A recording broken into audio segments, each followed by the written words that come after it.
দুর্গাপুজো মানেই নতুন করে সেজে ওঠার মুহূর্ত। নতুন পোশাক, নতুন অলংকারে আনন্দ যেন আরো বহু গুণ বেড়ে যায়। এই পরিবারের মহিলাদের সাজও এই পুজোর এক অপরিহার্য অঙ্গ।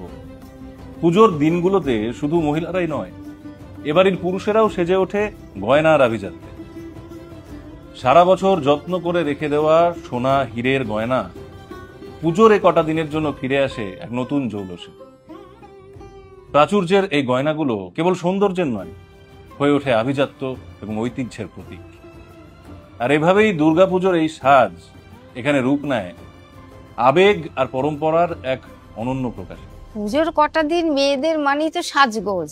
তারপরে মা আসছেন, সে আমরা বাড়ির বউয়েরা সে সবসময় তো গয়নাগাটি বাড়িতে থাকে না, সব এই পুজোর কটা দিনের জন্য সব লকার থেকে সে পুরনো সাবেকি গয়নাগুলোকে সব হিরে জহরের যেসব গয়নাগুলো সেগুলো আমরা সব নিয়ে আসি।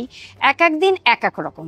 অষ্টমীর দিন একটু সাজ পোশাক একটু জাঁকজমক থাকে, তখন আমরা একটুখানি বেশি জমকালো শাড়ি, তার সাথে জমকালো যেমন হিরে মুক্তোর গয়নাগুলো আমরা পরি। অন্যদিন আমরা সোনার গয়না পরি। নবমীর দিন একটু হালকা, দশমীর দিন আবার আমরা সমস্ত সব সাবেকি সব সোনার গয়না, সে সাদা শাড়ি লাল পেরে সব পরে সমস্ত মেয়ে বউরা সব একরকম শাড়ি পরে আমরা তখন আসি মাকে বরণ করার জন্য।